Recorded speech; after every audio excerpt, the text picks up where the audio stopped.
tak Andrejko bol veľmi švárny rytier, pretože veľmi tvrdo bojoval o srdce nedobytnej Euniky, ktorá ako správna princezná nechala prúdiť dej tejto rozprávky až do šťastného konca a už budú žiť šťastne, až kým nezomrú s veľa detičkami. Tada!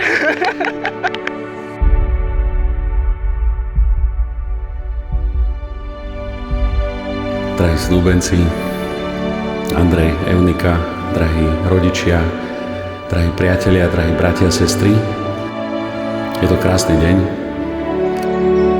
a títo dvaja mladí sa rozhodli, že budú kráčať ruka v ruke cestou života.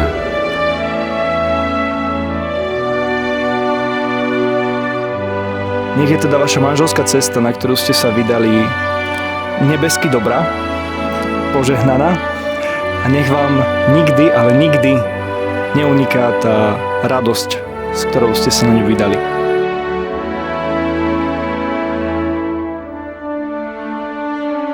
Keby som hovoril ľudskými jazykmi aj anielskými a lásky by som nemal, bol by som ako cvenžiaci kov a zvoniaci cymbal. A to sa mi tak aj na ňom, aj na nich páči, že naozaj vidno im vyslovene, že na očiach to, ako sa ľúbia.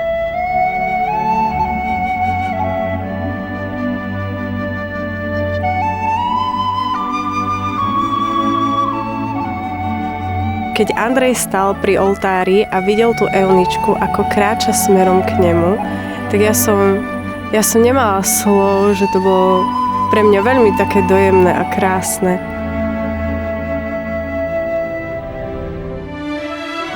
Ženíchu, ty už nie si mládenec, ale pán. Preto tvoje pierko z klobúka patrí nám. Pomôž svojej žene, buď jej oporou. Však ti za to Pán Boh bude podporou.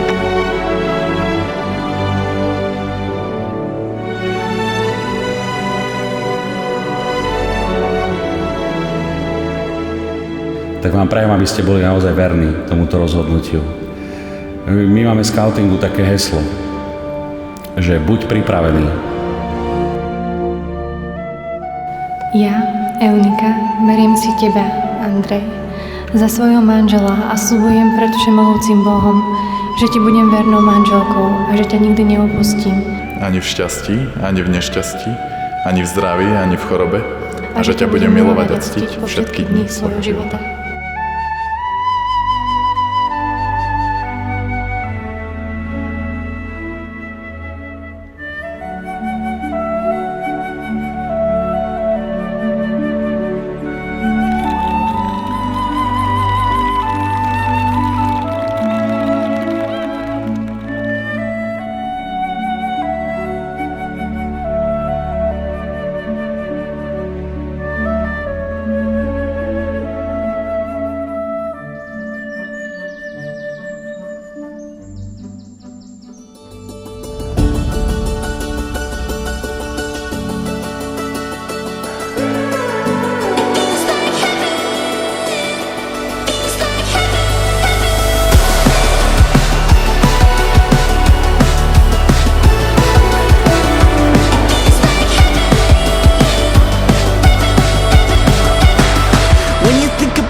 Oni akože od začiatku mali taký ten vtipný vibe spolu, lebo sa hneď začali volať, že Janka a Janko. A ja som úplne nechápala, čo sa deje.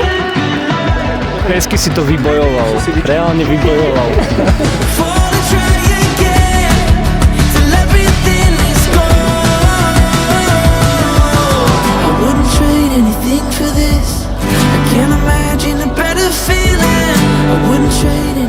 hneď povedala Eunička, jeden proste vládne všetkým a ten má ona.